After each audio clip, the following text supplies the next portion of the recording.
Ladies and gentlemen, Andy here, author of the best Tinder guide on the internet and guy who has the coolest intros ever. This is the Kill You're Gonna Loser podcast.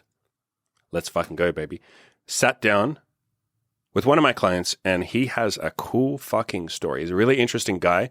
He did some cool shit. He ended up meeting a girl on the street, cold approached her. Within 2 hours, they were back at his place having sexual coital relations. I know that's what you guys love. So we talked about that, how he did that, and especially once you get to know this guy. So you're going to watch this interview. As you get to know him, you sort of realize that he's just a really fucking genuinely nice dude, a really like normal dude. This isn't one of those guys who's like an absolute killer who has just gone out there and, you know, he's super confident with women.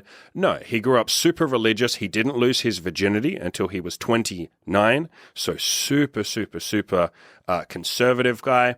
Just a really like normal fucking guy. And I mean that in a good way because I think I have a lot of coaching testimonials and a lot of the stories that I put out are from guys who have just absolutely fucking crushed it. And it's nice to see that you don't have to be that. You don't have to be this guy who goes out on the front lines and talks to like, 50, 60, 70, 100 women a week. This guy, I think he said his best week ever, he talked to like 15 women. So he's just talking to women as he goes about his day. He's just being a normal human being, a nice dude. He's also someone that wants a more long-term relationship. So he's not even someone that's going out there to just get as much sexual experience as he can. So I think this is going to be applicable to a lot of you guys. I really hope you enjoy the interview. As I mentioned at the end of the interview, I got a very special coaching deal right now. So wait till the end of that. Enjoy. Let's fucking do this shit. Are you ready to do this shit? Let's fucking do this shit. When you hit me up for coaching, when you first reach out, you said, "Hey, Andy, you sexy little gentleman. Yeah. What did you want to get out of the coaching?" And that's exactly what you wrote in your coaching inquiry. It said, "You're sexy little gentleman." But what were you trying to get out of the coaching? I did. Yeah. Let's see. So I think like the long-term goal, which I think I wrote to you, was that I want to get a girlfriend eventually.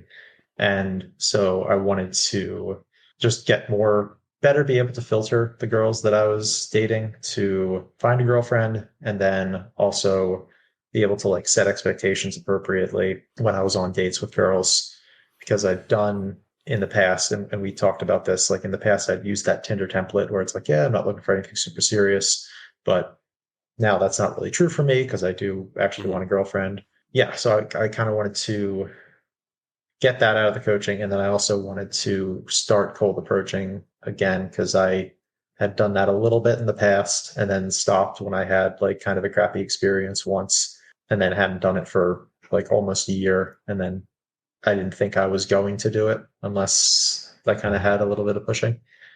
So yeah, but I think the main focus was on relationships. Yeah, having some fun along the way, but eventually I want to try to find a girl that I click with and stick with her. Yeah, you were one of the clients that hit me up and basically had a longer term goal in mind of like, yeah, I want to get a girlfriend. I want to eventually build something and all of that. And because a few guys will hit me up and they're just like, man, I just want some dating experience. Like, I don't even know what I'm doing. But you kind of came a little bit more planned. You're one of those guys that's like, yeah, I want some dating experience, but it leads into something. So what do you feel like your biggest achievement was during the coaching? What do you feel like the coolest moment was maybe? Yeah, that would be the Insta date that I had with a girl that I cold approached where, so obviously you know the story, but like, yeah, so you'd give me the assignment to talk to 10 girls that week. So I was out with some other guys in town who I know from the forums, and they were kind of pushing me to do some approaches, and I'd done one already that day. And we were walking back. It was like starting to get a little bit dark, and there was another girl coming up. So I was like, all right, let me get one more. Went up and was like, hey, this is kind of random. Thought you were cute. Wanted to say hi. And turned out that she had just moved here to this city like a few days ago and was just like wandering around to do some exploring. And I was like, oh, I just moved here too, blah, blah, blah. And she asked me like, do you want to grab a drink? And I was like, starting to pull out my phone, was like, yeah, sure. Let me get your number. We can set that up. And I was like, wait a minute. Do you mean like now? She's like, yeah. So yeah, took her to a bar and chatted and had a good time. And and invited her back, and she was down for that. Yeah, so hooked up with a And girl 2 hours after having said hi to her on the street, which was wild. And was the whole it's time I was like, "Holy shit, is this really happening?" Because that was something I wanted to do, and I'd kind of put on like a personal bucket list like a year ago, where it's like, yeah, that's probably never going to happen, but put it on there. yeah, I'm And glad you yeah, said it's that pretty last bit awesome. because that last bit is the main thing that I remember is when you came and you posted it in the group and you said something along those lines of like, this is something that I was never supposed to be able to do. Like, this isn't supposed to be me. Like, sure, Mhm. it's a dream. Like, wouldn't it be cool if I could literally just meet Yeah. some woman that I've never met before on the street? Hey, how's it going? And a couple of hours later, we're in bed having a great time. Like, I'm getting to know her. But you sort of, and fair enough, I felt the same before I ever did it too. Like that's movie shit. That's not real. Like people don't Mm. just like meet other people outside. That's what our grandfathers did like back in the day. Now it's all dating apps and weirdness and the Me Too movement and microaggressions. Hey, we found a way to bring. We were talking before this Yeah, podcast about microaggressions and shit, but we were. there's Yeah. it's it's so surreal when it happens. And I know you already said this, when you posted it in the group. As it's happening, your brain is like 5 steps behind, where you're just almost like operating on autopilot, but you're so far behind that you're like, wait, like you said, she goes, "Do you want to grab a drink?" And you start getting your phone out to ask for her phone number, and then you're like, wait. I think she means now. I think wait, what? Do you mean now? And she's like, yeah, sure. And you're like, oh fuck, okay, like, is this really happening? What do I do next? Like, what am I supposed to do next? Because you'd Hmm. never been in that situation. You'd never had No. like walked up to a girl and then said, "Hey, let's go for a drink now." Like, you Yeah. hadn't even approached many girls at that point anyway. And so your Yeah. mind It's is about like like mid, constantly like behind. 20 some. Yeah. Yeah. Yeah. Your mind is constantly behind. At some point, you're like, do you want to get out of here, I guess? And she's like, sure. And you're like, oh, fuck. Like, what am I supposed to do now? Like, Yeah. uh, okay. And you go back to Yeah. your place and you're like, this is not real. Like, this is a joke. Like, at some point, she's going to say, like, hey, this is as far as I want to go. And you're going to go, yep, no, that's okay. I understand. Like, great. It was lovely meeting you. And it just keeps going. And then at some point, you're in the bedroom and you're like, this isn't real. Like, why would two people be able to have a good time together when they just met each other? Like, don't you have to like date and do all this other stuff? And don't I have to earn Hmm. something? And like, doesn't she have to like, I don't know, turn me down first or something? Or doesn't Hmm. there have to be some sort of like drama or something? And it's like, with some people, no, you just meet some people at the right moment in you're in the right place at the right time, and you happen to be the right guy, at least in that moment, and you go back and you have some, memories together. And to be clear, this is someone that you've seen. You're still seeing her, right? Like we're talking about the same girl that you're still Hmm. seeing. Yeah. So, I mean, how weird is that? And what you're going to find is, because I've had a few clients who get into relationships with girls that they just met on the street, mate, like several years later, and I don't know how long you're going to be with this woman, but like, you know, if you end up with someone that you've met from the street, several years later, you look back and you're like, you'll just say to her at some moment, you'll be like, woman, you know how you love me? And she'll be like, yeah, yeah. And you're like, you didn't even fucking know me until I walked up to you and said like, hi, how's it going? I did this whole relationship. I started this. And not that it's about ego or something, but it's so surreal to just have that feeling of like, I created this. Like, this was me. This was my work. This was my effort. So, yeah, I was Hmm. super impressed with you at that point. I was super happy for you. You were obviously super happy with yourself. Yeah. Yeah, just a really nice freaking Yeah. memory. Yeah. Yeah. It was. Yeah. Yeah. And that was one where like I think I've heard you and like other people who approach girls talk about like that happening, and then about like some women saying like, "Oh, I have a boyfriend, but you should keep talking to girls. Like, I'm so glad you did this. Like, it made my day." And both of those things were things where like I didn't really believe that happened. Like when you would say, "Oh, I didn't think like, oh, Andy's lying." Like, but I was still like, I don't know that doesn't.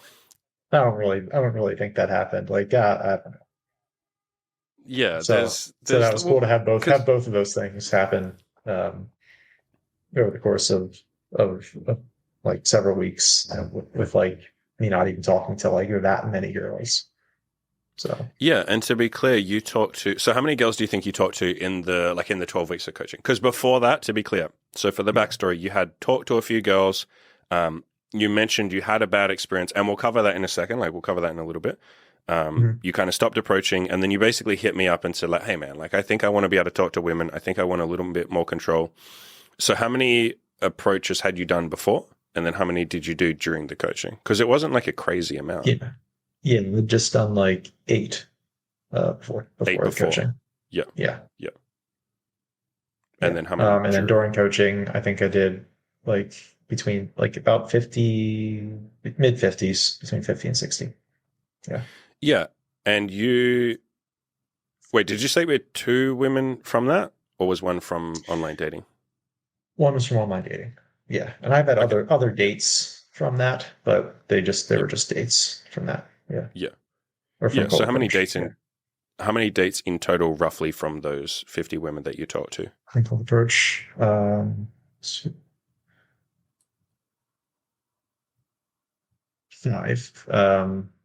5 unique girls. Yeah.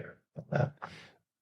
So, you know, when people sort of build it up in their head and they're like, oh man, like, I don't know if I can talk to hundreds of girls. And yeah, for some of us, we do have to talk to hundreds. Like, sure, maybe you're nervous, maybe you're whatever.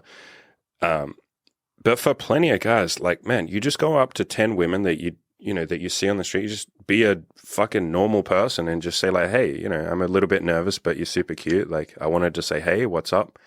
Like, 1 in 10 of those said to you, sure, I'd like to go on a date with you, and then showed up for the date.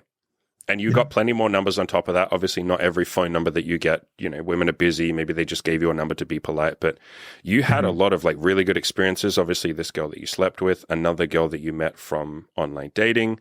You had, like you said, plenty of women that said to you like, hey, I have a boyfriend, but like, thank you for this. Like, you've made my day, or please keep doing this. Was the response like the positivity? As you said, you kind of had this almost like cynicism.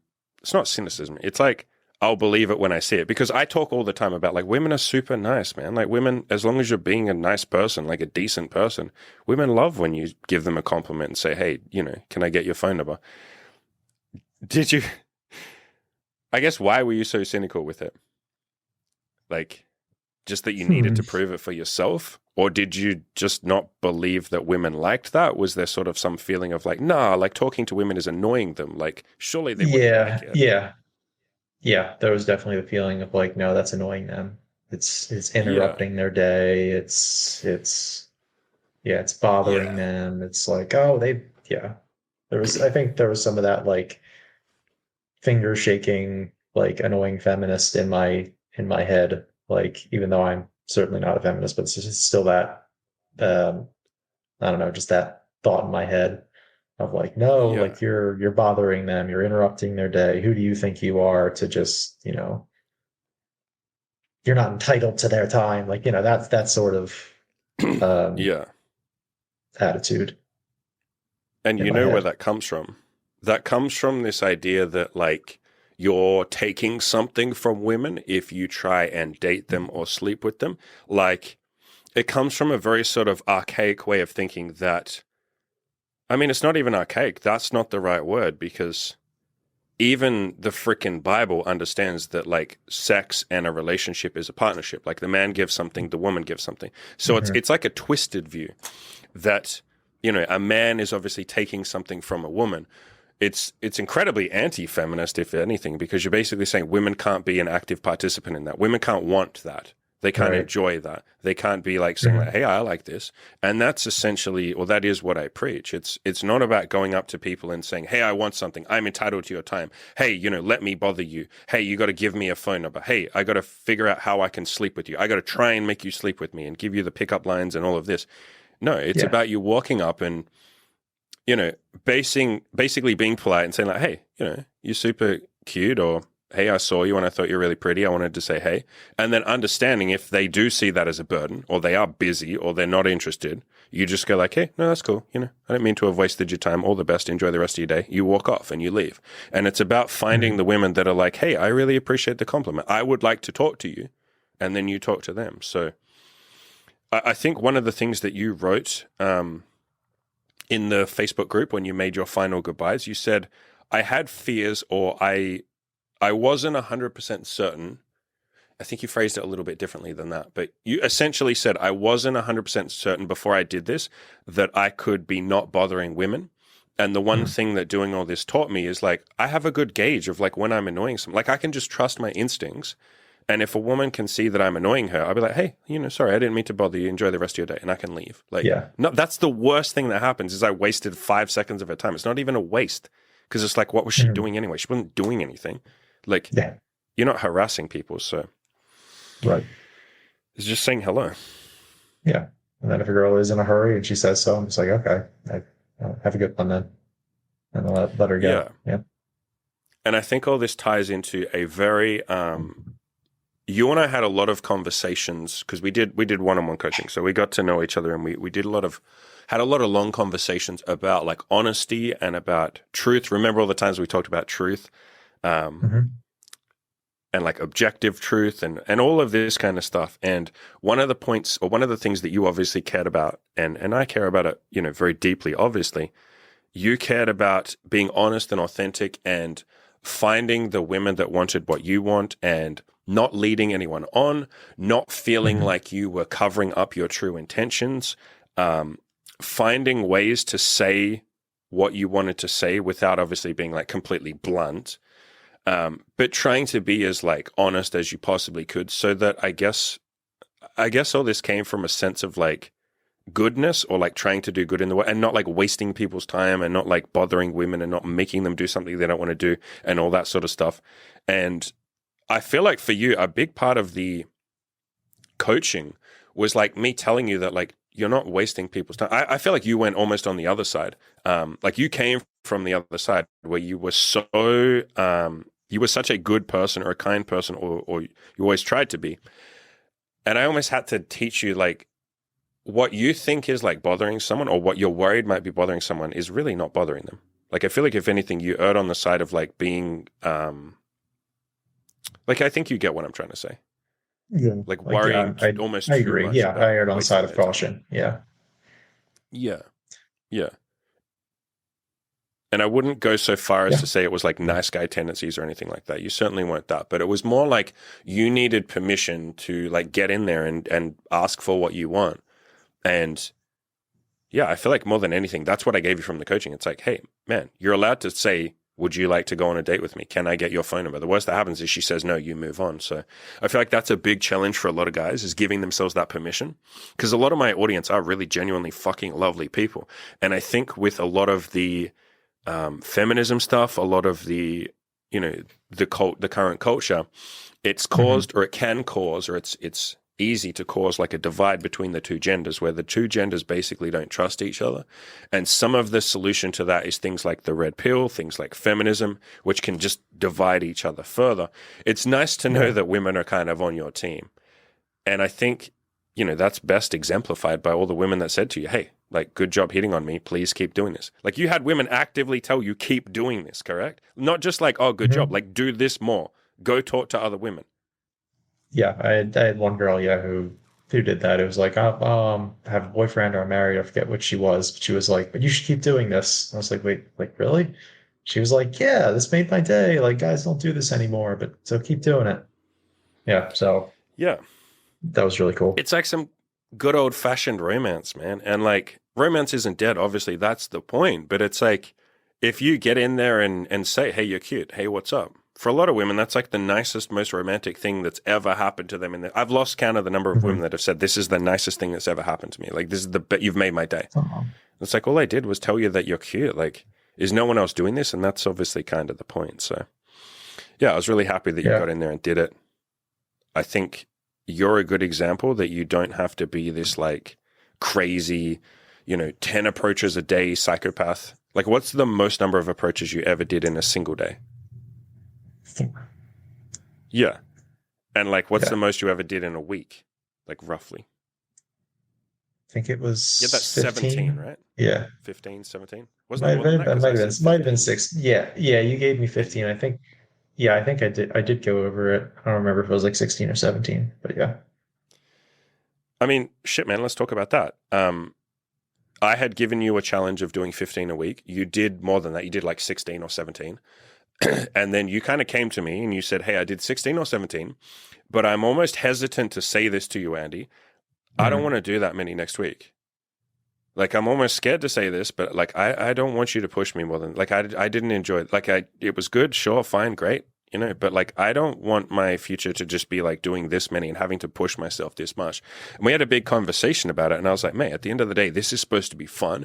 This is supposed to be a Mhm. lifestyle thing. Like, this is something you just do as you go about your day. I don't want you going out there and like, I got to do the sets and I got to, you know, push myself and work myself up. It's like, we're not necessarily, or what I preach is not necessarily aiming to be a pickup artist. Not that there's something inherently wrong with that, but it's more about you see a woman, you say, hey, what's up? Like, it's just part of who you are. And I feel like or I want this part of the podcast to be about giving other guys permission to maybe not having to be this big, you know, alpha male Chad who goes out and hits on like 50 women. You're a really good example of someone who is just a genuinely good, nice human being who just goes up to people and says, hey, you're cute. Hey, what's up? Hey, how's your day going? Like you're the, I don't like the term nice guy because it has connotations, but you're the definition of like a good guy. Another really good example of that is Ed, who I've had on my podcast. Ed is another good example of a good guy. You're the perfect example of a good guy who's just like, yo, I'm a nice fucking person. I'm just going to say hello to people. I'm going to be respectful and a gentleman. And if they want to sleep with me, cool. If they don't, they don't. That absolutely works. I think there's so much pressure to be this like alpha male Chad pickup artist, God, big dick. Like, Yeah. it's not, if you don't want to be that, don't be that. Like, don't feel like you have to. Yeah. Yeah, I agree with that. And yeah, that was I think like a nice surprise, I guess, that Mm. like, yeah, I could get results like even though I was being, you could say quote like nice guy about the way that I approach girls. Because what I'd say pretty much every time was like, hey, this is kind of random, or like, excuse me, this is kind of random. I think you're cute and I want to say hi. And that was what I'd start with, and then just make converse. It would be like, what are you up to? Do you live around here? What do you do for work? Do you study? Blah blah blah. And then, and then if the conversation took off, cool. And then if not, be like, hey, you want to grab a drink sometime? Like that's what I would do pretty much every time. And I was talking to another guy, you know who he is, but I won't say his name, obviously. Who like he was he was like putting pressure on himself to like be kind of aggressive with Oh, yeah, I know who like you mean. the Yeah. way that he approaches. And I was like, Mhm. you can if you want, but like, like I'm pretty nice, like pretty nice and respectful, like when I approach. Mhm. And like part of that is because like, yeah, I want girls to be nice to me too if they're not interested. So it's like you can if you want. If you want to say like, hey, you're sexy, or yeah, it's not like that's terrible either, or that's super aggressive either. But it's like, you can just be chill about it. Mhm. Chill and like super Mhm. polite too if you want to. Yeah, Yeah. man.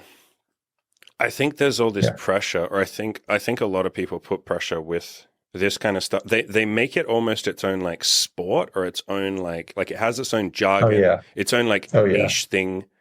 Yeah, and it's like at the end of the day, aren't we just talking to women and they're just talking back to us? Like, isn't it just two people having a talk, and if they like each other and there's chemistry, it just moves the natural way that it's going to move? Like, isn't that it? I see so many people that say like, oh, you have to say this line, or you have to do this, or make sure you Mhm. do this. And man, I've even seen people argue and say, you shouldn't give women compliments because that's Oh pathetic. And then yeah. they'll think you're a little beta male loser, and they'll think that you Mhm. just go around giving compliments and that's weak and that's not masculine. And I've seen people say that. And my favorite response to that is, yeah, because heaven forbid you should ever make someone feel good about themselves. Hey, like heaven forbid you should ever have a nice word Mhm. to say about another human being. Like heaven Yeah, forbid I see a woman it's and I say, hey, you're cute. Like, yeah, like it's free validation, free validation. You don't want to give women free validation unless they do something to earn it from you. It's like, yeah, I don't it's know. such a I'm combative fine with mindset, that. Like, man. yeah. Like It's it's I really liked the interactions that I had with like the women who weren't interested, but then they like thanked me like profusely for giving mhm. them like the compliment. Like that actually made me feel really good, those interactions. Like we both kind Yeah, of she did give me something like in Yes. response, even like And even even if though it she wasn't didn't, wasn't sex or a date or whatever. Yeah. even if she didn't, giving is receiving. Like if you Yeah. can just fully wholeheartedly give and give a compliment because you want to, because you're not trying to Hmm. get anything in return, you just want to give a compliment. The act of that makes you feel good. And even if the person doesn't receive it well, even if they literally say, don't give me a compliment, like, don't tell me I'm cute, like, screw you, which doesn't really happen. But even if it does, you're like, I still feel good because I gave one more compliment and yes, she didn't receive it well, but the next woman probably will. And I'm just going to go Hmm. around giving my nice compliments because that makes me feel good. I'm doing that for me. That has nothing to do with what I get in return. I'm just falling in love with the process itself. I'm going to go out and talk to a bunch of women and I just enjoy that. That's just what I do. The same way, like, imagine if we had this kind of twisted expectation mindset about, I don't know, smiling at the cashier at your local grocery store. Imagine if every time you smiled at the cashier, you were like, they need to give me a 20% discount if I smile at them. And so you smile and then they don't. And you're like, man, fuck this piece of shit. Like why do cashiers just get free validation from smiles from all of the fucking customers and they don't give us anything in return? They don't give us like a discount. They don't, do anything for us. And it's like, don't you just want to give the smile for the sake of giving the smile? And yes, I understand when you walk up to a woman, you probably want something. But my point is, don't expect something from her, like that one woman in particular. Yeah. Expect something from the process. Like, Hmm. think of it more in terms of the broader actual scope of what you're doing. I'm going to talk to a certain number of women or a lot of women. I'm just going to talk to women as I go about my day. And then one or several of them will give me a phone number. Some of them will probably end up dating me or sleeping with me. Like, that's just the process. That's how it works, obviously. But I Hmm. don't want to walk, or you make yourself unhappy and miserable if you walk up to each woman and expect that this woman should give you a phone number, or this woman should be nice to you, or this woman should take your compliment very well. Like, if you do that, yes, you're going to fall into a combative mindset. You're going to start seeing each woman as the fucking enemy. Either she gives me something or she can go fuck herself. And it's like, that's not the numbers game. That's not what's meant by screening. Jesus. It's not like screening with Yeah. anger. It's like screening with peace or calmness or neutrality or just feeling nothing or enjoyment or just going, hey, she doesn't want what I want. That's okay. Like, there'll be another woman that does. Cool. And if anything, like you said, I still not won. It's not a victory, but like we both won because I got to give her a compliment. She smiled when I gave her a compliment. That makes me feel good. Even if she says like, "Hey, actually, I have a boyfriend," or "I'm not interested, but thank you so much," like I felt good. Like, hey, I win, Yeah. win, win. But yeah, if you fall into this combative mindset, you don't know this because you haven't seen the opposite. I have. At the start, I was a lot more like ruthless and a lot more like I wanted something out of every girl. And I had a sense of entitlement with every woman that I would talk to. So you haven't seen the opposite of like you've only ever been nice to women. You haven't, not that I was horrible, but like you haven't seen that more like ruthless, combative mindset. You get not that women are ever mean, but like you certainly don't get as positive responses when you're being ruthless. They won't be mean, but they'll be a lot more cold because you're being cold. And so it's like I always say, you get what you give. The universe is a mirror. You go around giving people compliments and you're genuine and you're a nice person. And guess what? Most of the women are fucking nice to you. And so Hmm. it's funny, but when you have the sort of mindset of like women, women are all bitches, or women don't give me what I want, or women flake, or women this, like any of those negative kind of thoughts, that's what you get in return because they're picking up what Yeah. you're putting down. Like they're going to shove that right back in your face. You're not having good vibes with them. They're going to give you that straight back. So again, you can't see the alternative to what you've done, but there's a reason why you had great results. It's because you were fucking just normal and not you didn't have those negative limiting beliefs in your head. That's how I'd phrase it. I agree.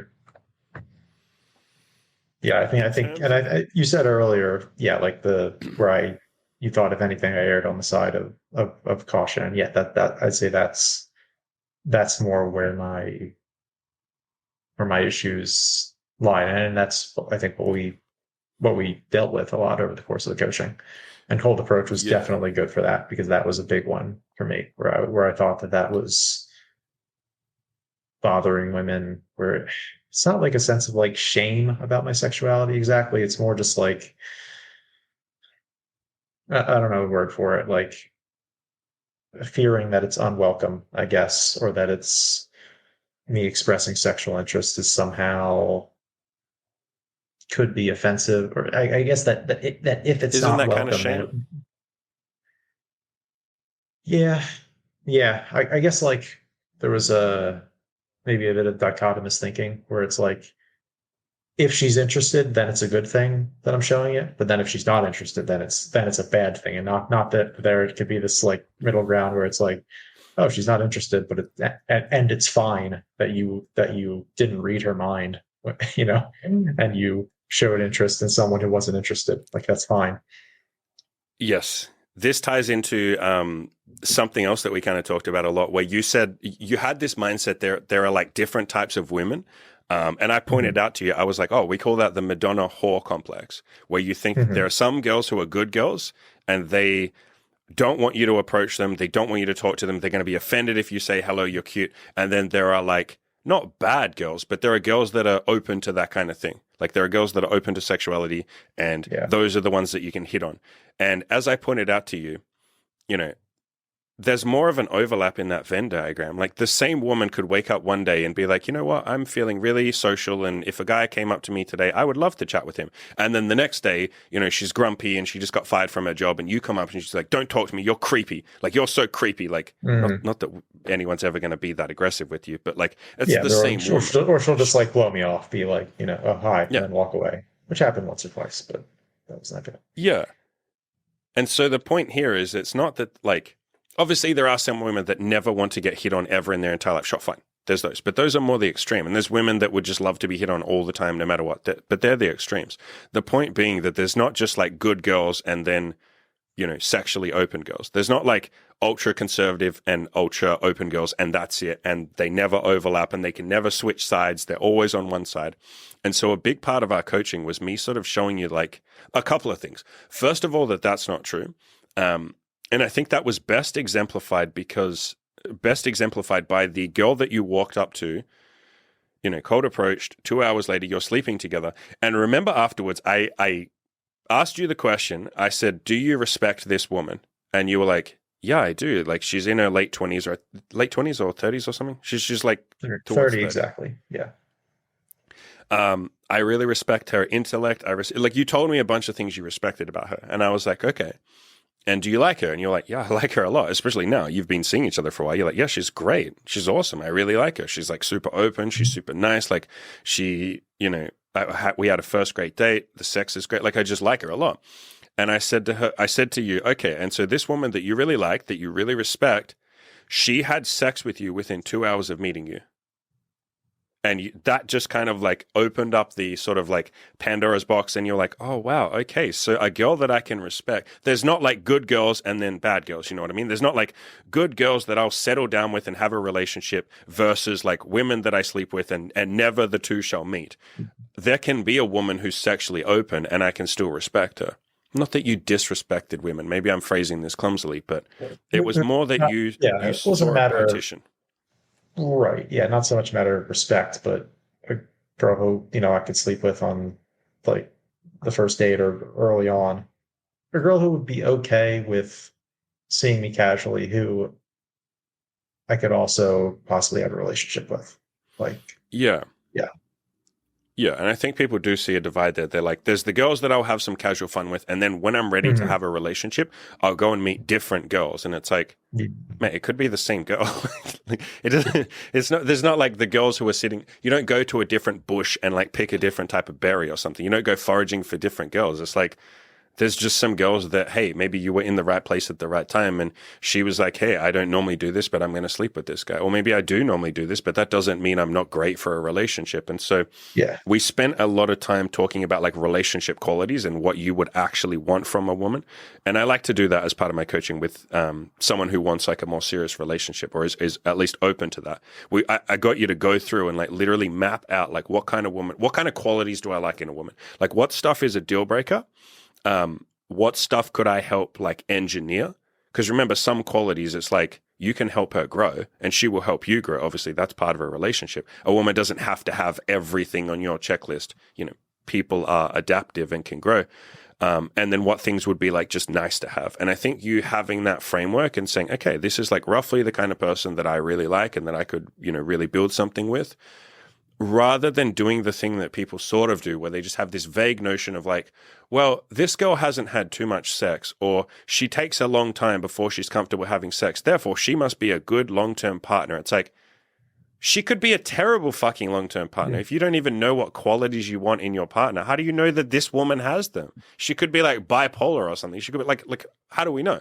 She could fundamentally disagree with you on really core principles. So I think that was a huge important step for you, figuring out like, it was more about just making it more focused as in what kind of women you actually want, rather than just this vague sort of like, I'm in the dark and hopefully eventually I get a relationship that's good.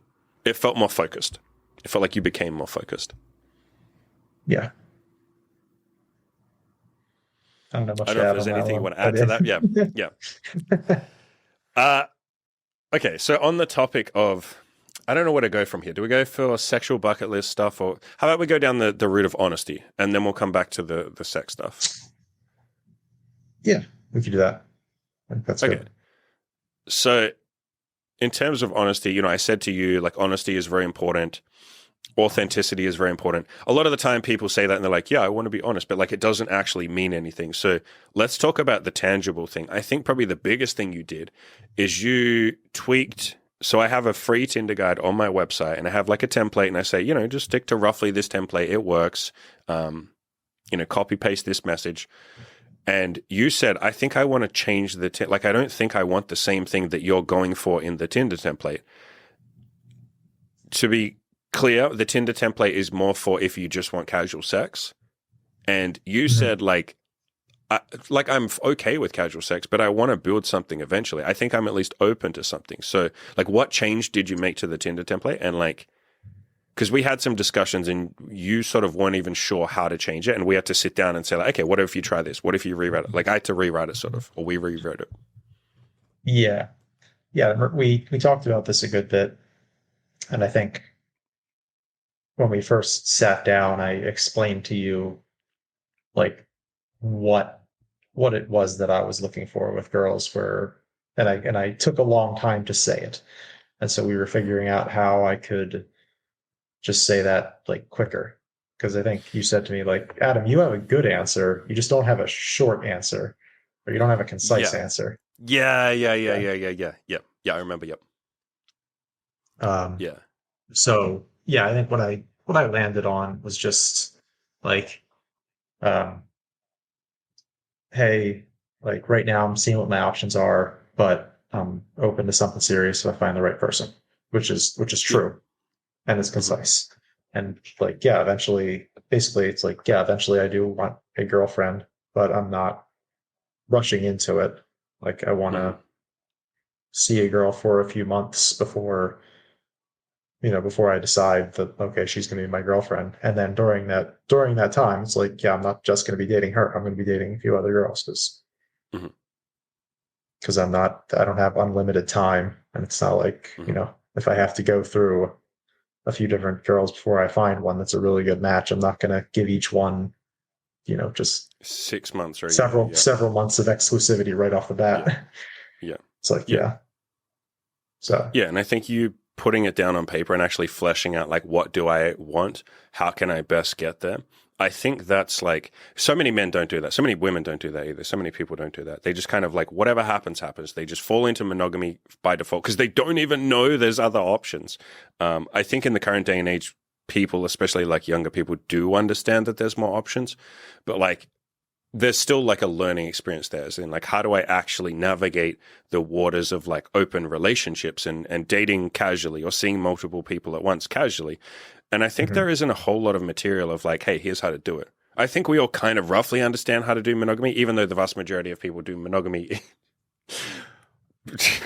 really amateurishly. Not great. Yeah. Yeah, I'll phrase it like that. They don't build anything. They don't have any sort of like actual solid commitment. They're just mate, how insane is it? I mean, it's not insane. It's the way that it is, but it's fucking, I can't help but laugh that most people don't sit down in a monogamous relationship and actually have a conversation and say, hey, just so we're both clear, we both are monogamous, right? Like you're not going to go and sleep with other people, and I'm not going to sleep with other people, right? Like is that are we on the same page? Most people don't do that.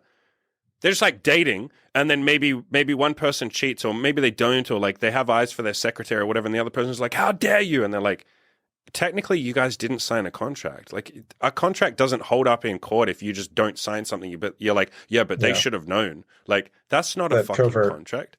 Covert contract. Yeah, like a covert. Just so that's a separate discussion. But in terms of like open relationships, yeah, I think it's any type of relationship you have, whether it's monogamous, open, casual, some combination of them, whatever you want.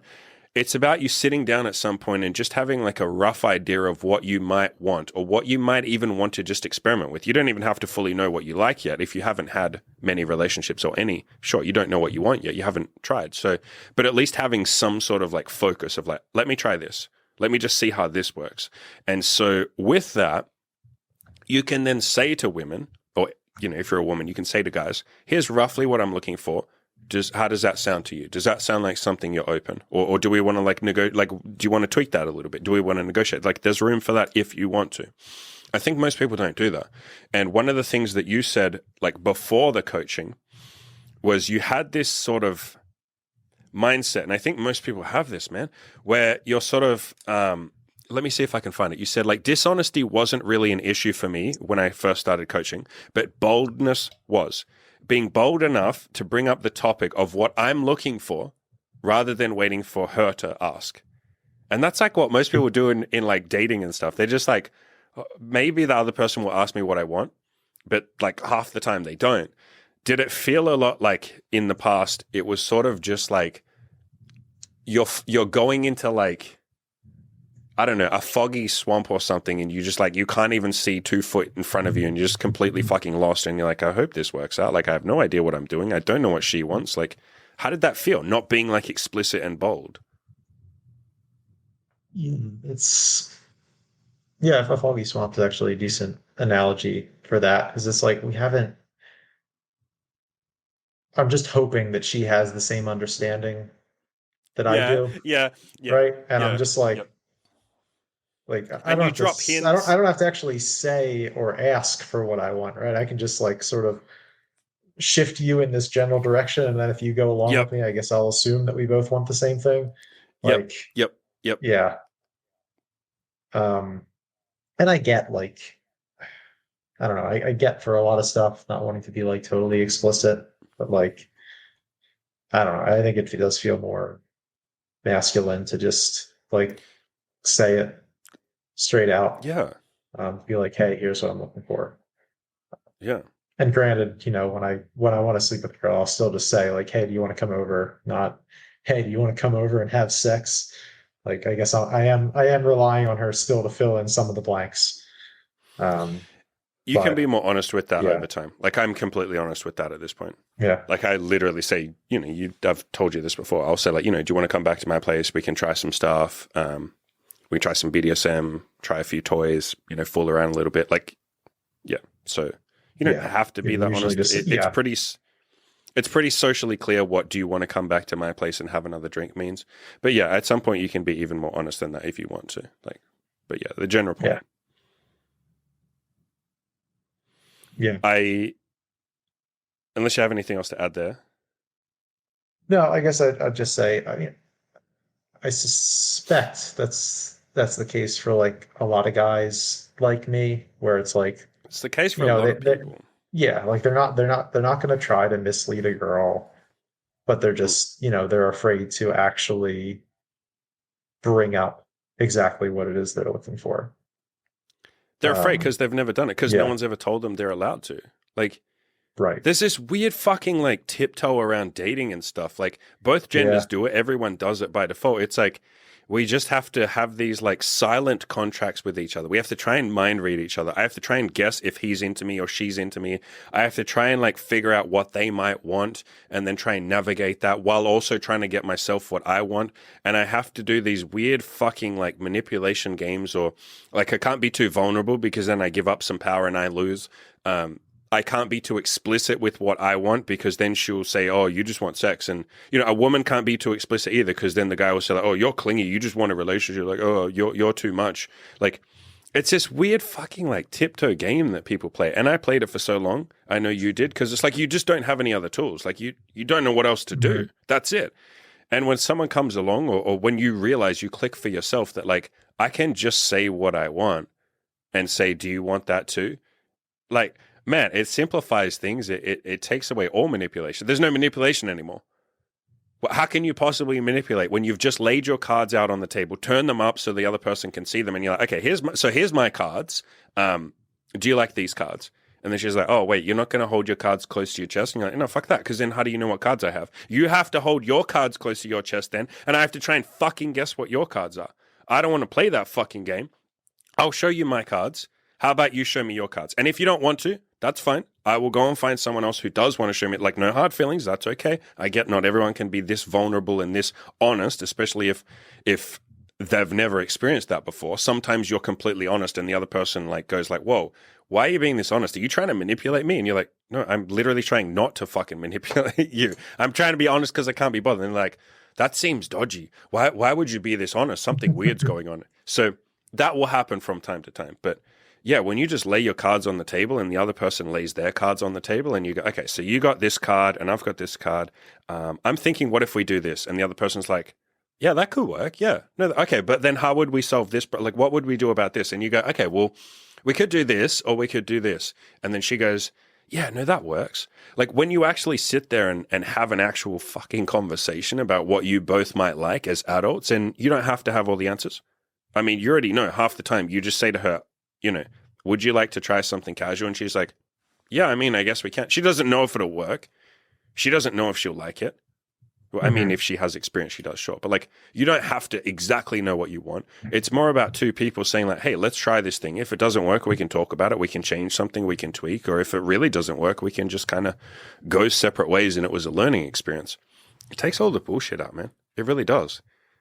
Yeah, I think there's like the fear of being judged if you're too like open and explicit about what exactly you want, whereas there's still that plausible deniability if you sort of just like indicate what you want without directly saying it, where it's like, okay, so if the other person isn't down for that, you can be like, oh, I didn't what no, that's not I was just kidding. Yeah, I didn't even mean that. What are you fucking whereas if you say directly what you're looking for, it's a little bit vulnerable because like for sure. chances are most people are nice and they'll just say, oh, I'm just not interested in that. But there's that fear that like, oh, they're also going to judge me for it and say that I'm a bad person for wanting that or there's something like that. Or have a bad reaction or tell me I'm stupid or and I know you had a lot of fears of that. I did too. It was really, to be clear, all of this was really terrifying for me. I've talked about this in so many articles and videos. When I first started trying to be completely honest with women, it was the most terrifying thing I have ever done in my entire life. It was so unbelievably scary, especially because I didn't feel like I had a lot of other people who had been ahead of me who'd done it. I had Caleb Jones from Black Dragon, Mark Manson, a little bit of Good Looking Loser, but not really. But it was mostly those two previous guys, Caleb Jones and Mark Manson, who both talked a lot about authenticity and honesty and just fucking saying what you want. And other than them, I felt like, God, man, like, is this even going to work? Like, is she going to think that I'm needy or creepy or messed up or a pervert or like any of this stuff if I'm honest? Is she going to say I'm a monster because I say I want to date multiple women? Is she going to say that like, oh, you don't care about me, you're just using women? Like that was my biggest fear. And I was like, but I'm not. Like I'm trying to be a nice guy. I don't want to use women. I don't want to hurt people. Like my biggest fear was being called that. And yeah, you just really do have to take a leap of faith. Like was that the only solution for you? Were you just like, I guess I just have to do this? Yeah. I kind of just had to do it and a little bit of trust too. Like sure. Where you're like, you know, most girls are going to be nice, like, and also, I guess, trusting that, like, the girls that I was on dates with seemed nice, so chances were they weren't going to suddenly flip on me and start calling me names or whatever because I said that I want something at least casual for a while until we get to know each other, and then maybe something exclusive later on. And then I think there's also, I think, a little bit of fear that like being explicit will like ruin the magic around Yeah. like around sex and dating. That like Yeah. having it be a little bit mysterious lets it, I don't know, like adds something magical to it. Like sort of like I don't know, you know how like there's the extreme like that feminist position of like every The step of the way consent. you should Yeah. ask for explicit verbal Yeah. I consent was going to talk about every consent too. step of That's the a good. way, which is Yep. like, yeah, that would, I think that would like ruin sex if I was like, can I kiss you? And I kiss her, and then and can I touch your body? Okay. And can I touch your boobs? And can I take your shirt off? And can we do tongue kissing now? And you know, if actually I did that each step of the way, ask for consent, not just like, yeah, we kissed for a while, and then I'm like, so do you want to go to the bedroom? And then she said yes, Yeah. and But like, here's the yeah, way you get around this. Here's the way you do that. And this is exactly tying into the point that we're making here about being explicit. What you do is you have that conversation at the start. You say like, yo, like what stuff are you into? Like maybe while you're on a date. This is what I do with every single mm, woman I sleep with. It's like, yo, what stuff are you into? Is there anything you want to try? Is there anything that's just like an off limits for you? Like anything you just like really don't want to do? And you can kind of repeat that at the start of like when you have sex, but you basically just say like, you know, if you don't like something, just say so. If you want me to stop, just say so. Like that's your consent yeah, conversation. You say like, if something yeah, doesn't feel good, hey, just tell me immediately. We'll try something else. It's all good. Like you just tell me. That's your consent. And so that's essentially what you're doing with honesty in relationships. You're saying like, yeah, I want to try this. Like I want to be open, or I want to be casual, or I want to do this. Does that kind of roughly line up with what, like, are you open to, would you want that? And she'll say like yes or no. And then you say like, okay, cool. And if that ever changes, or if you're ever not cool with something, or if anything ever feels weird, or you want to talk to me, you just tell me. Like we talk about it. That's your conversation.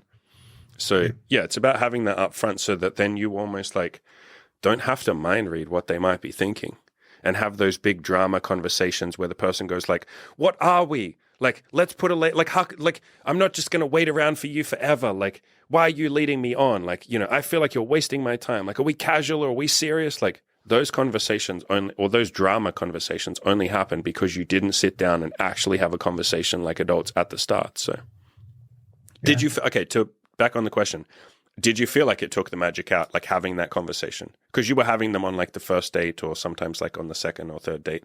You were having them pretty early on. Yeah. No, I don't think that took the magic out of it. Like, Yeah. yeah, I don't. If anything, it puts the magic into it. And I mean, you know, maybe this is a good segue to talk about like sexual bucket list and stuff. You've found, or at least you've told me you found, like with the girl that you walked up to and you had the Insta date, and you know, you've found that she's been like very open, like sexually, and but we'll talk about that in a second, because that took a little bit of I had to sort of almost coach you through like being honest about your sexual needs and what you might want to try and all of that, because you're a little nervous to do that as well. I Mhm. find when you're honest and upfront from the start, and you say like, hey, I'm looking for something casual, or if you want something more serious, you say like, hey, I'm eventually wanting something more serious. When you have that conversation, because there's been this foundation of like honesty, and she feels like she can trust you. She's like, oh shit, this guy's like masculine. He's like just going to tell me what he wants. He's not going to play these like gay ass games of like, oh my God, like what do you know, I'm going to try and drop him. He's just going to straight up say like, yo, I want something casual. Yes or no? You up for that? Is that cool? Does that work? Like that's masculine as shit. I can trust this guy. I know that he won't manipulate me. He will just be upfront with me. You know what? When we go into the bedroom, I'm just going to open myself up to him. I'm going to give him everything. Like, why would I hold back? I can trust him. He's honest. Like, what the fuck? I'm going to have crazy, kinky, wild, amazing sex. I'll open up to him about what's on my bucket list, some stuff I want to try, maybe some kinks I've never told anyone else, because I know this guy will be upfront with me and he'll tell me. I know I can trust him. I know we won't ever get too far down some sexual rabbit hole or something. Or I know I won't be vulnerable and in a position of like, vulnerability or helplessness or something where I can't trust him. I know he won't manipulate me. I know he won't like have me blindfolded, or he won't have me like emotionally into him, or, you know, I won't be in a point where I start liking him and then he'll manipulate me. I know he won't do that shit because he's been upfront so far. So like, yeah, fuck it. Like I don't need to hold back. I don't need to be on my guard. This guy's going to be honest with me. So you tell me if this mirrors your experience so far, but like I've found the sex is a million times better because the person trusts you and you can trust them. You're not playing games with each other. So how's that been with your girl that you've experienced or you've explored the bucket list with? It's been pretty good. Yeah. She's been So humble. yeah. No, she's been pretty open. Like after the first time we fooled around, like I asked her afterwards, like, so what are you into? And she was like, this is another topic. Like she was like, I kind of like being submissive. I really liked that you were just dominant in bed because I have to make decisions, at my job all day. So I kind of like just being told what to do, and I don't really have to think about it. I can just, do what you're telling me to do. So she really liked that. And but then I gave her some homework. Was like, okay, come with something that you want to try next time. So yeah, I guess I didn't have her just write out the full bucket list, but yeah, I've kind of just been having her come with a new idea each time we meet up. It's essentially the same thing. Yeah.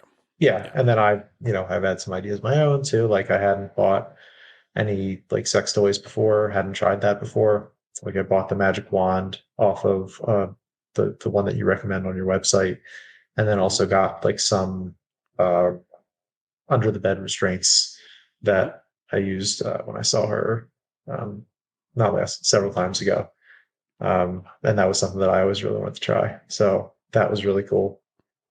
And that was something too, where I think we talked about where I was a little bit afraid that girls would sort of judge me as like a slut, which is kind of funny to say as a guy. But yeah, no, for having mate, we laugh, but that is such a common question that I get where guys are like, but if I buy like a vibrator or if I buy like a blindfold, like won't girls think that I'm having a lot of sex and won't like, and it's like, come on, don't slut shame yourself. Like, like you don't have to judge yourself. And so how was the response? Like when you pulled that stuff out? Yeah, she was just like awesome. Yeah, The other girl from online, um,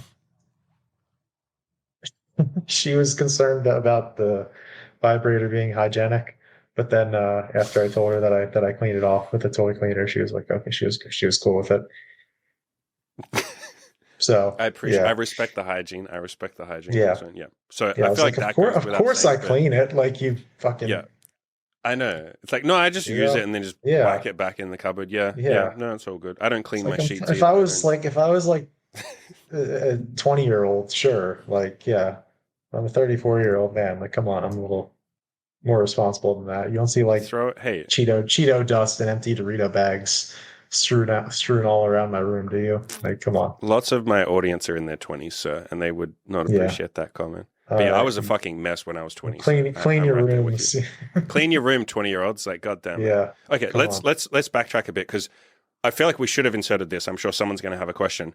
When we were talking about the concept of, on dates and being upfront and saying, hey, I'm looking for something casual, we had this big, long conversation about how you were afraid of girls' reactions and what they might say. And then my dumbass, and I guess, fuck it, we'll throw you under the bus too. Our dumbasses together didn't then say the next logical question of like, wait, okay, so what was the response? So you've been on quite a few dates now with multiple different girls. You've had this conversation where you say, hey, I'm looking for something casual. I'm open to something more long-term, but like, how was the response? How did girls take that when you were afraid that they weren't going to take it very well? So I had one girl who, like, she sort of got like a little bit quiet afterwards. And like, she didn't directly say that wasn't what she wanted, but I kind of got the impression like that wasn't what she wanted. Which will happen and then, sometimes, yeah. Yeah. And then we finished up the date, and afterwards, when I followed up, we just didn't have another date. But then, then the other girls that I've done that with, were all pretty much like, yeah, sure, like I'm down for that. And I guess it should be clear, like, I guess I'm not like, what I'm saying to them is that like right now I'm seeing what my options are, and I am open to something more serious down the line. which I think is it. I don't know. Maybe it's a little less polarizing than just, hey, I want something Yeah, for sure, for casual. sure. I don't know. Yeah. Yeah. But so generally, yeah, generally the response to that has been pretty good. Girls were like, yeah, sure, that sounds good. Um, there were a couple girls who like not on the date, but just like beforehand asked what I was looking for, and I said that basically. Hmm. And one or two have been like, no, I think I want something serious Hmm. now, like within a month or two. It was like, Hmm. okay, all right, well, all right, then we want different things. So good luck with that. It's Yeah. so much more of a peaceful way to go about things, right? There's no like pressure on you to like try and change her mind or to like Yeah. manipulate her into it or to like find a way to get what you want while trying to give her the least amount of what she wants possible, which is what a lot of people do in relationships. Like a girl will want to be with a particular guy and he just wants to be casual and she wants maybe something more. And so she'll just put up with the fact that he's casual. She'll put up with it while trying to like almost dig her claws into him and get him to commit or to get him to stop seeing other Yeah. girls. And the flip side of that, guys do that too, by the way. It's not just women. Like there are lots Yeah. of guys that want a relationship, and so they'll try and get commitment out of the woman, and she's just like, I don't want to commit. Or this happens a lot, like she just wants a friendship and he wants to date or something casual or something like a Yeah. relationship. And so Yeah. he'll just try and manipulate her into that shit. Like I've even seen it where it gets bad enough where like a guy will essentially try and get her fucking drunk while they hang out playing like board games or something, hoping that like if he confesses his feelings to her, like in that moment, like she'll confess back. And it's God.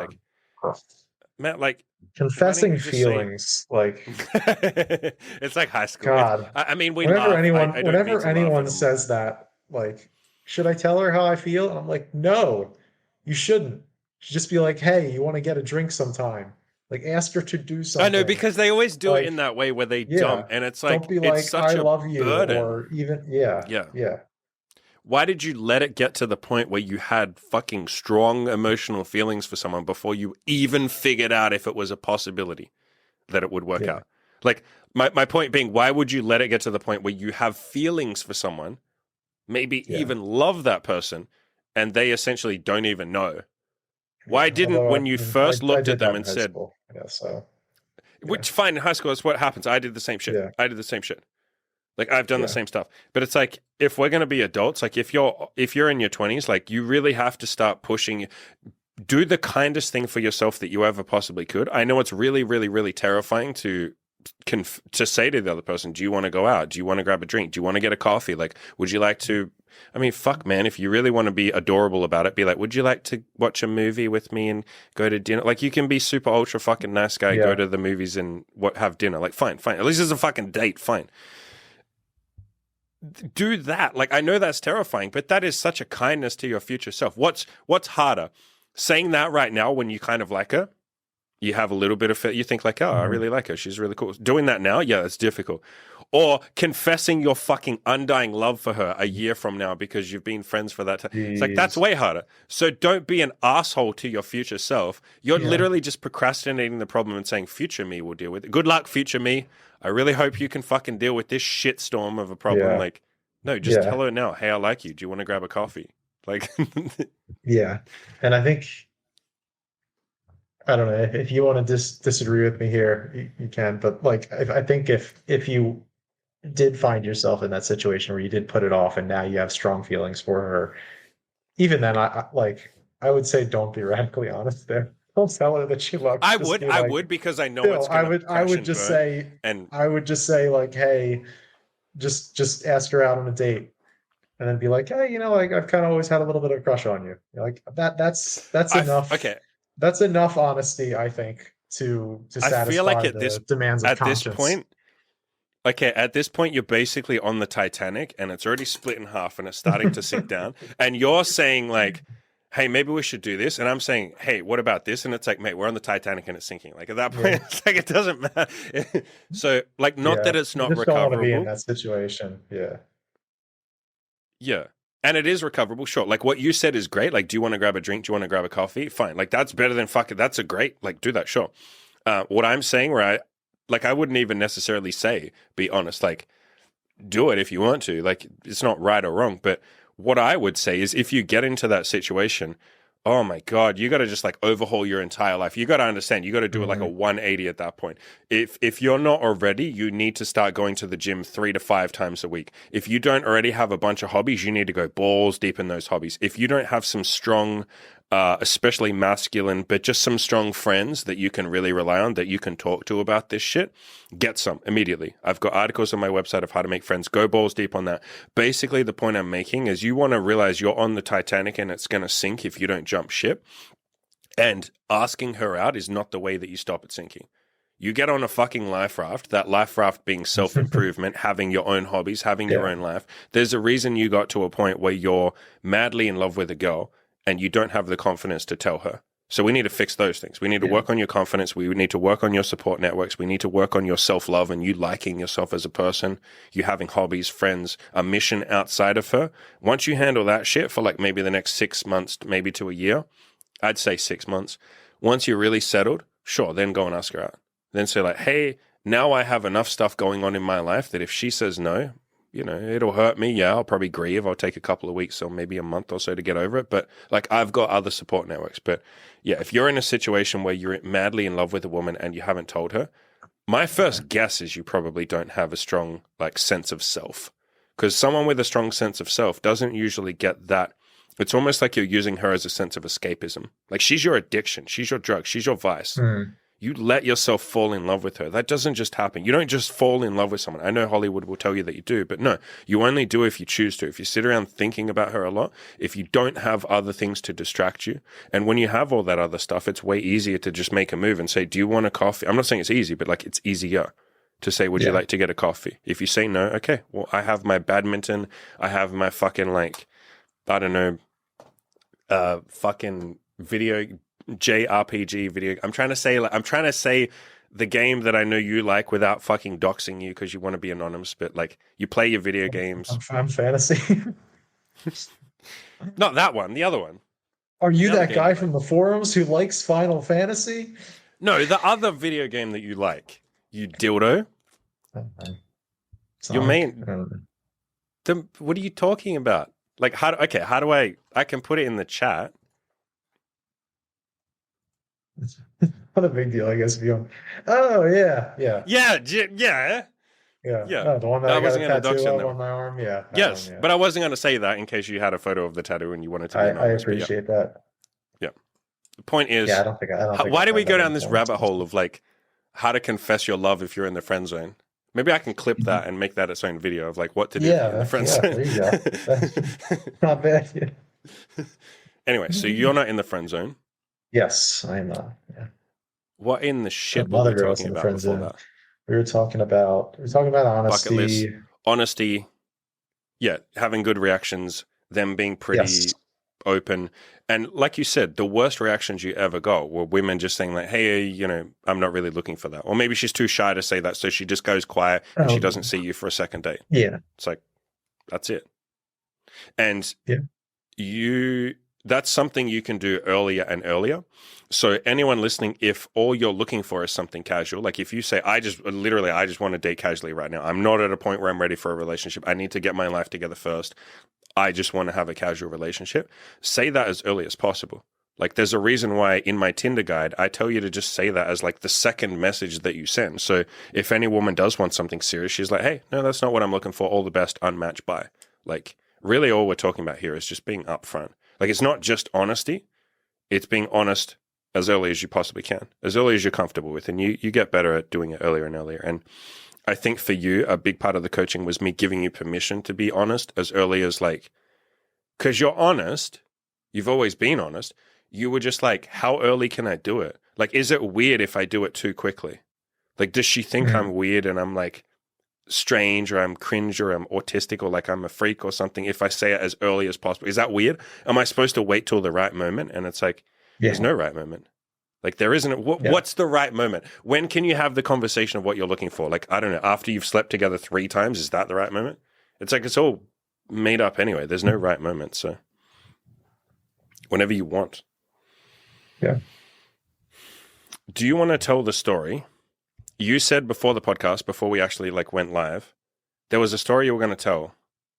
I can't remember what it was about. About how I lost my virginity. Is that? Yeah. Yeah. Okay. So Yeah. why are we talking about this story again? I forgot why we were Why going to bring were this we? up. Yeah, we were. Like, how is this tied into Yeah. you? How did we get into that? We're talking about. Oh, because Honesty. we were talking about religion.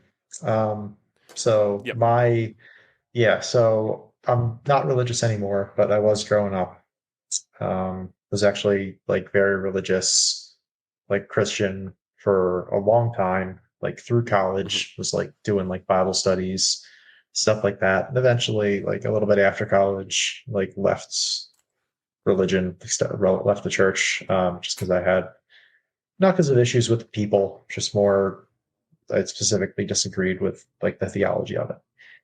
Hmm. And you were asking me before the podcast, like, did that kind of affect your Yeah. relationships, Yeah. Like, did and you things have like that like that? religious guilt or that like Catholic guilt? I know you're not fully Catholic. Yeah, You're not Catholic, but like that religious guilt of yeah, like sex is bad. Yeah.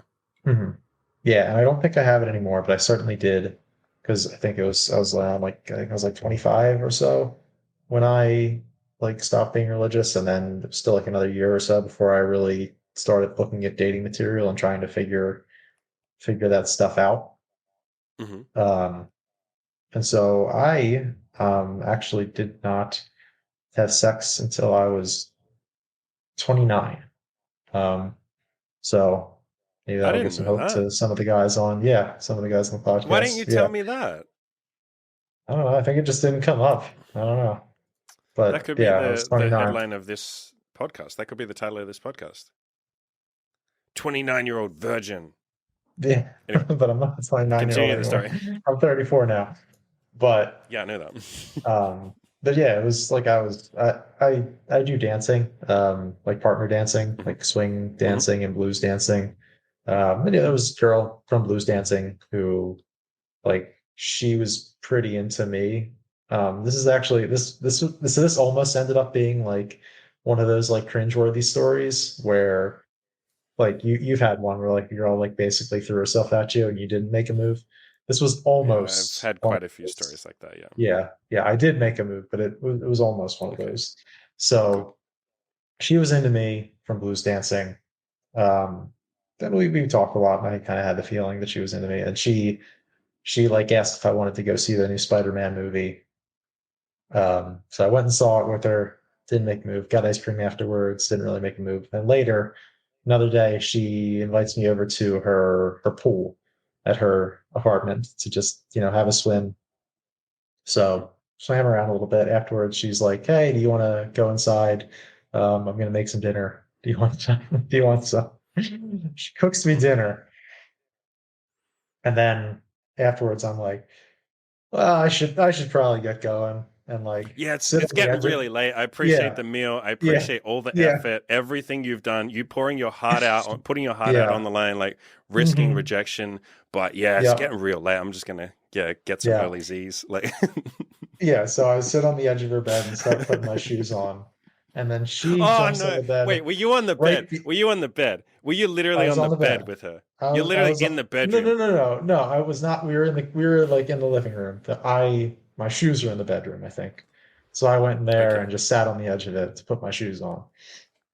okay. And so she jumps onto the bed right behind me, like pressed up against like my back. Oh, this poor woman is probably just like, Yeah. I gotta. This And so at guy's like that not even point, getting my hints. Like, yeah. So at that point, I like freeze. And she asks, "What are you thinking?" And so then finally, yeah, then I made a move and just I feel turned, no. Okay, started making I out feel with like her, right and in. yeah, went on from there. But like, yeah, I this poor girl, like, just served herself up on a platter, like making it very, very clear that she wanted me to make a move. Um, and It's a almost, tough yeah, life I being a did woman. eventually. So she got that D that she wanted. But yeah, it was almost, it was almost one of those cringe stories. Like, oh, this poor girl. So do you feel Yeah. like a lot of that came from like just the holdover from, Oh, being right. raised ultra religious and not really getting, I'm Right. guessing there wasn't a lot of talk about sex and intimacy and stuff Yeah. like that. Yeah. Yeah, so some of it was there, but actually it was like we didn't actually have sex that time. Um, Hmm. I like we made out for a bunch and Hmm. like felt each other up, but then like I wanted to stop before actually having sex, so they had kind of a You're like, I block am chaste, with man. I that. want to keep myself chaste and beautiful and pure. Like, It wasn't that. It was just like, I don't know. There was I think I had felt at that point like, oh, I have to be like in a relationship to have sex. So I held off like mhm. I think like that, and then another time, and then like I was a third date guy. Yeah, you I made her work guess for it. I Yeah, yeah, was. yeah. You're like, I'm not that Yeah, easy. You can't just cook me dinner. I You didn't can't even just think take me about out it, to a but yeah, movie and cook me dinner. I Yeah, I followed the third date rule. I didn't even think about it, but yep, I did. yep. Yeah, yeah. So that's where I think the religious upbringing really affected things. Now, Yeah, I mean, that was 5 years ago. I think now, like, if it affects anything, it's like I think just some of that fear of like social rejection or going outside of like the social norms by approaching girls, by being non-exclusive, at least for a while, like for that like trial period that I'm gonna hmm, have, I'll go through with each girl. I think that maybe it just sort of amplifies that fear of social judgment a little bit more of just going outside the norms. So yeah. yeah. And that ties into a greater point of pretty much everything we're doing. Like when I say what we're doing, this even is just like self improvement stuff. I'm not even talking about like dating or sex or any of that. When you just have goals for yourself, you have to understand that's already usually going outside the norm just by itself. Like if anyone listening is thinking like, oh, I want to start a business or something, like there's already a low percentage of people that start their own business. That's already like a little bit outside or quite outside the norm. If you say, I want to date multiple people at once, that's really outside the norm.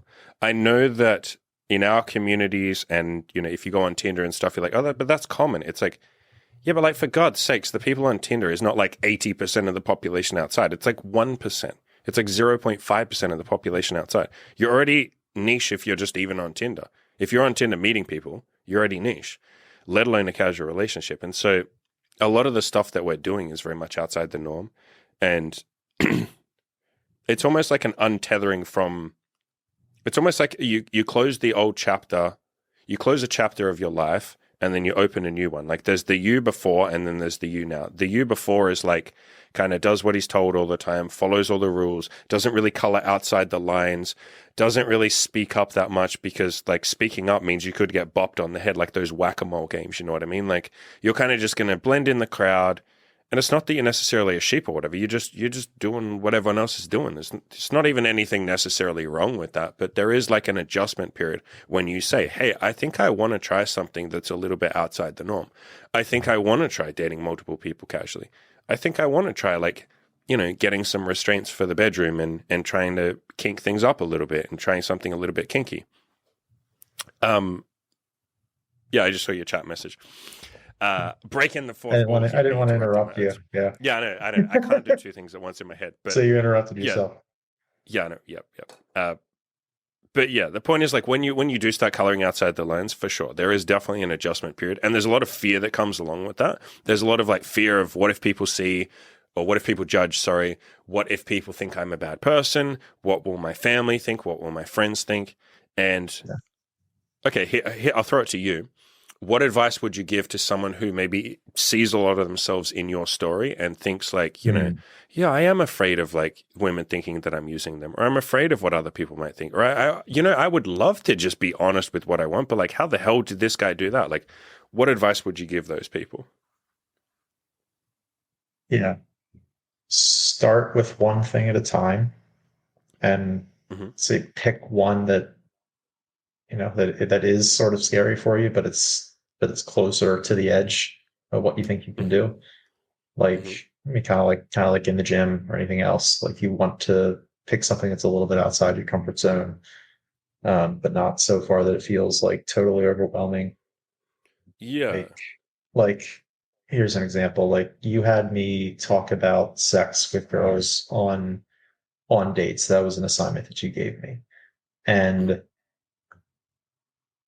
talking just directly about it felt a little outside my comfort zone, or felt a little bit too much for me. So I think what I did was sort of brought it up like obliquely by like just sort of leading the conversation in that direction, Yeah, remember like I gave you like lead up? like yeah, like mentioning like, oh, I listen to like a men's Yep. self-improvement Yep. podcast, which talks a lot about like dating and sex and BDSM. And then sometimes that was kind of as far as I could go, was just to mention the fact that I listened to a podcast about Yeah. about sex and BDSM and self-improvement. And then would go from that into asking like, okay, well, like I don't know, what about you? Do you read Cosmo sex tips, or like that? I've heard of this Call Daddy podcast. I don't know. Do you ever Yeah, listen to any of everyone that likes kind of that stuff? podcast. Yeah. Yeah. Yeah, I don't. I've never listened to it. I don't know exactly what it is, but I know it's got something to do with sex, and girls listen to it. So Mm. yeah, and it's popular. So yeah, I guess that's an example. Or if you if you want to like put your intentions out there and you don't feel comfortable saying exactly like, hey, I want something casual, like I think saying it over text is a little bit easier. So like you can use Andy's Yeah. Tinder Yeah. template. Yeah. Or something that I've done in the past was saying like, I'm trying to meet people and have fun right now, which is total like that's kind of the plausible deniability thing I was talking about earlier, where that's not saying explicitly at all. And hopefully you can go a little more clearer than that in the future, but that could be something to start with. So Yeah, it's like that article I wrote called "Honesty is an Ideal You Work Towards," and the whole premise of that article, if you haven't read it, guys, go and read it. It's on my website.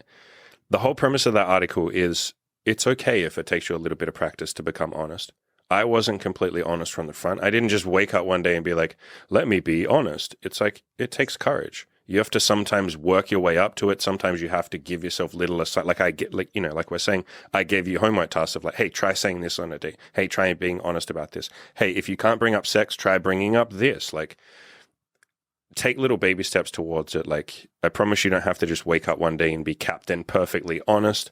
If you haven't done it before, it can be really terrifying. It certainly was for me. I know it was for you because I was right there with you. So, yeah, I love that. Just take some baby steps. So, what are your goals for the future? Maybe for the next 3 months, maybe for next year. Like, roughly, what do you want? What are you working on next? yeah. So right now, I think the next thing I'm tackling is sort of my binge habits around binge eating, and Hmm. gaming. I know we talked about that during coaching. Yep. Yep. It's something that it wasn't really an issue during coaching, probably just because I was really focusing on doing something. It didn't have like a ton of free time. Hmm. Um, and so it's been popping up a little bit more, where I've been, basically binge eating, like just eating like most of the time I'm good with my diet, but then maybe a Friday or Saturday night when I don't have something going on, I'll eat like an extra 2,000 calories of junk food. Um, that's something that I've dealt with in the past, and it pops up now and then. So I'd like to, I think, actually deal with it rather than just like, because I can willpower through it. I can fill my time up so that it doesn't pop up, but I'd like to see if I can get to the bottom of it to Yeah. sort Solve of the make actual it issue. not make it, yeah. So it's not something that's dogging my steps in the future, because like I have a decent physique. Like I'm not fat, certainly, but Hmm. or at least I guess outside of like fitness and like this like No, community, to be like I'm fair, not fat. to be Yeah. clear, Yeah. your physique is good.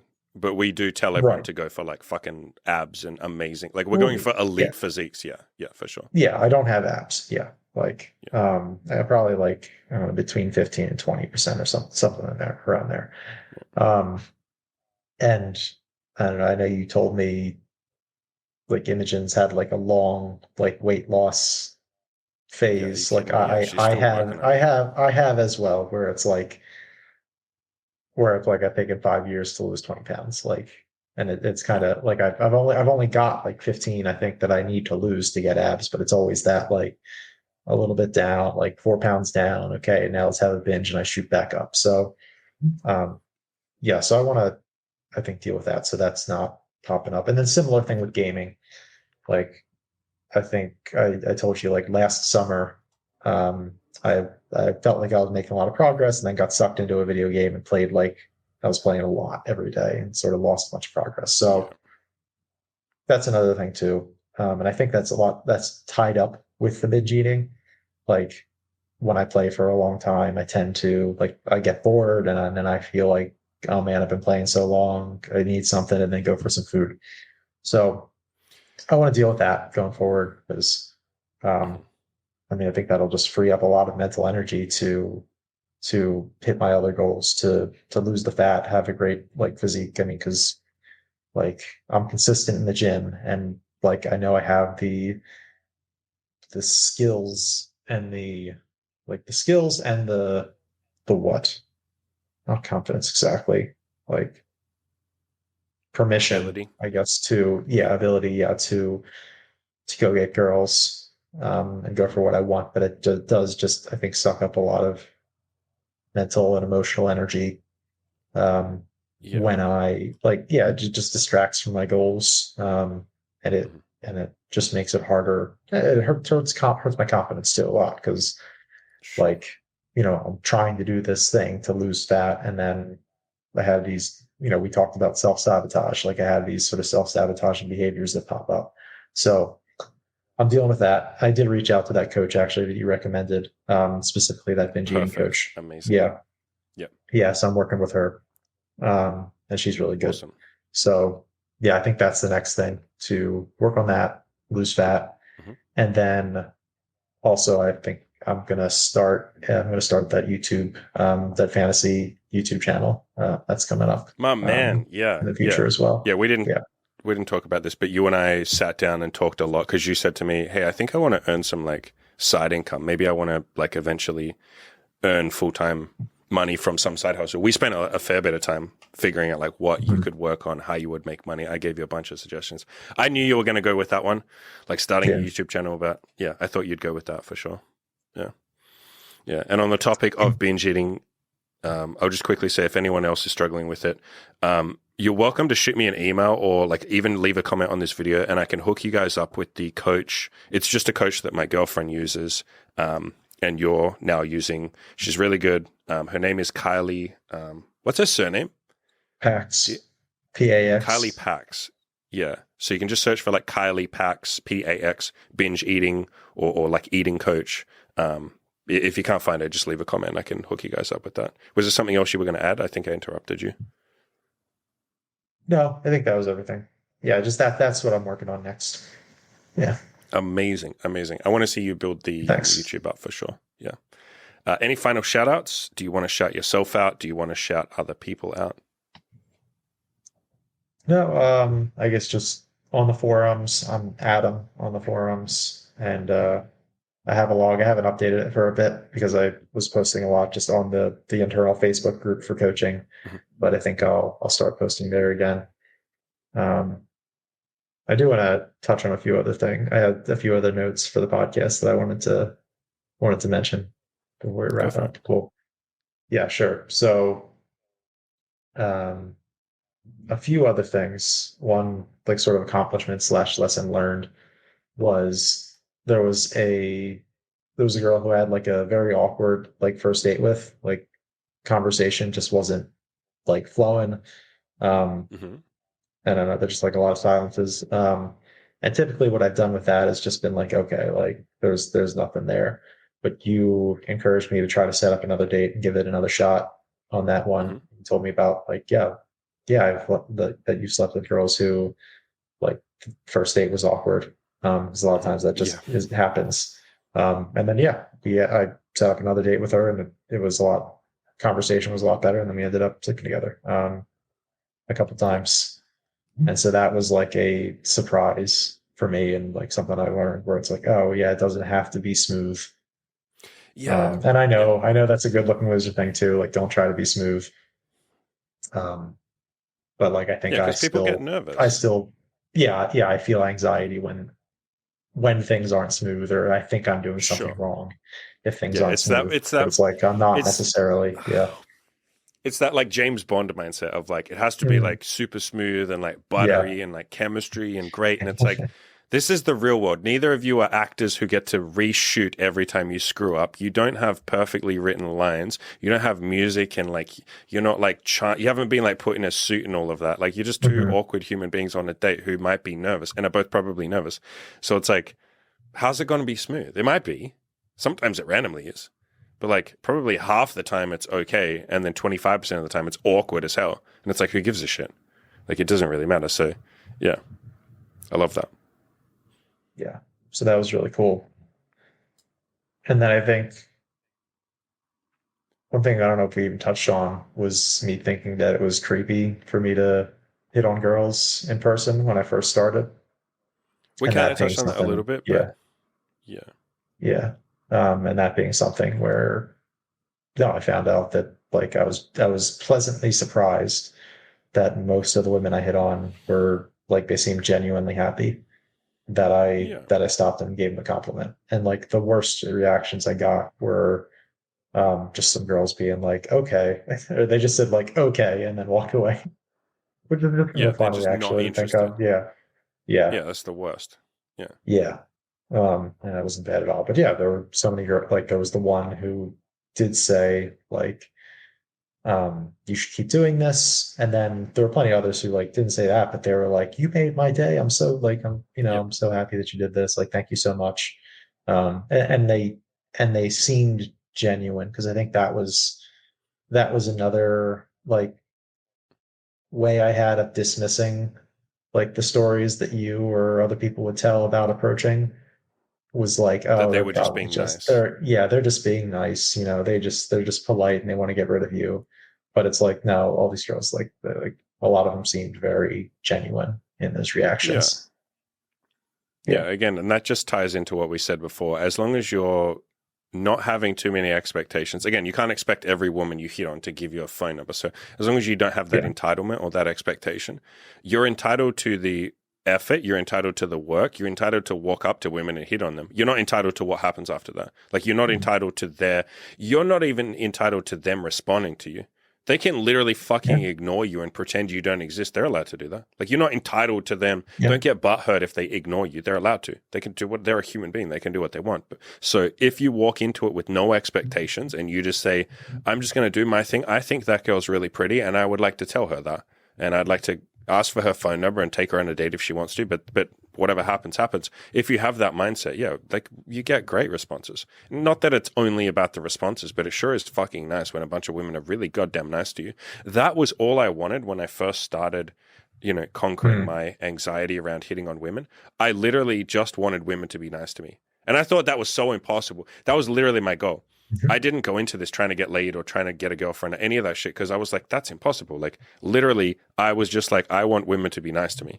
And when I was doing the approach anxiety program and just doing the silly compliments and all that kind of stuff, and when women were nice to me, I was like, oh my God, this is the most beautiful thing ever. Like, women are actually being nice to me. And yeah, I had a couple like you that said, good job. Like, keep talking to more women. This is great. Like, some actively, like, literally patted me on the shoulder and said, good job.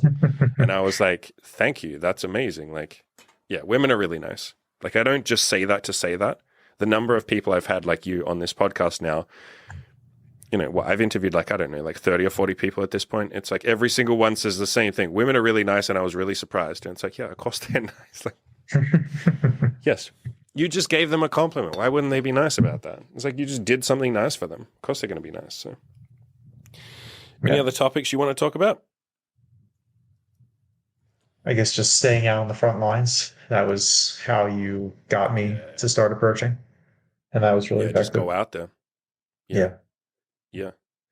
Yeah, Yeah, because because for the first couple of weeks. I didn't want to do the approach anxiety version. So I'm really glad you had me do that instead. Yeah. A lot of people do hit me up and say, like, how are you? Like, I want to be able to talk to women outside, but how am I going to be able to do that? Do I have to do like some sort of program? Do I have to do some training shit? And honestly, the most effective thing that I just get all of my clients to do is, like I said to you, just go outside. Literally just walk around outside, look at some women, smile at some if you can, but if you can't, that's okay. Just walk around outside for a couple of days. Just be out there on the front lines, facing up to your fears. You don't have to talk to any women. You can if you want to. That I would give you full credit if you did. We'd think you're amazing, but I don't care if you don't. Do that for a couple of days. Once you're comfortable with that, hey, try and talk to some women. And if you can't, that's fine. And if you just keep smashing up against that wall of like, I'm going to keep trying to talk to women, even if I don't do it, you eventually get to a point where you just do, because you're like, I've been out for like 3 weeks. I had one guy that did this for like 5 or 6 weeks. He just walked around outside and, you know, he had all these things of like, but I can't do it. How do I? And I was like, it doesn't matter. Just stay out there, brother. I promise you, if you just stay out there every day. And then, yeah, eventually he has a day where he goes, fuck it. I'm doing 5 approaches today. I'm going to talk to 5 women. And he just did. So, yeah, every single guy listening is capable of talking to women. Every single guy. I don't see an exception in that. Unless you are like ridiculously socially agoraphobic or something, like you can't leave the house, fine. But then even that's fixable. You go and get counseling for that, or fuck, hit me up for coaching if you want. You work through that shit and then you can go outside. Every man is capable of doing this. You know, I mean, maybe you can say it yourself. Are you special? Like, could someone else do what you've done? Yes to the second one. Someone else could do what I've done. Yeah, not yes to being special. I mean, you're special, but you're not some exception. In the way that everyone is, you know. Yeah. If someone was on the fence about coaching, well, they wanted to do coaching, but they're kind of, you know, holding back, or they're a bit anxious, or they're a bit nervous, they're on the fence, what would you say to that person? Say, go for it.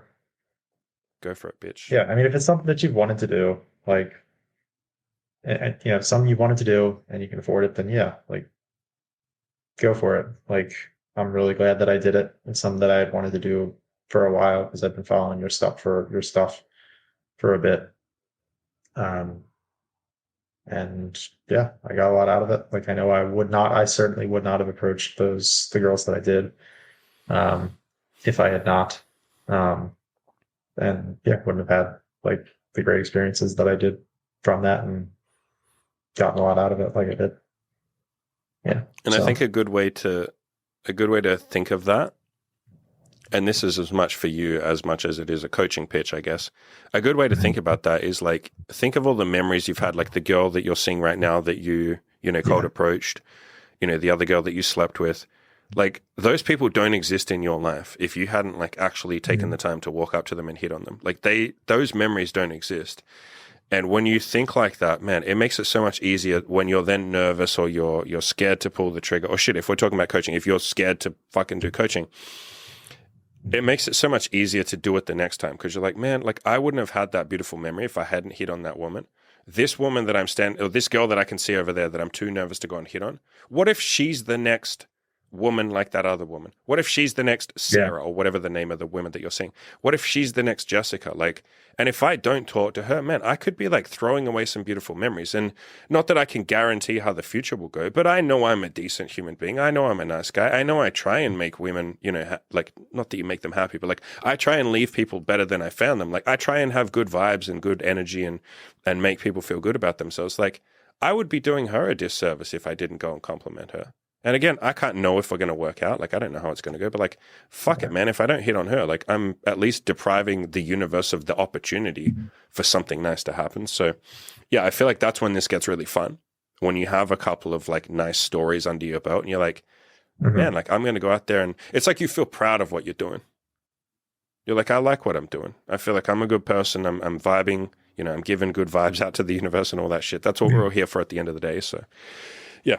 I'm really glad you signed up. I'm really glad I got to work with you. I feel like I got to watch a really good evolution of you as a person. It was like, for you, it was like you just needed to come out of your shell. Or, you know, I said this to you before the podcast. It was like you needed permission to jump in there and do what the rest of us were doing. You were fully capable. It was just like, am I allowed to? And I was like, yeah, of course you are. So it's been an honor, sir. It really has.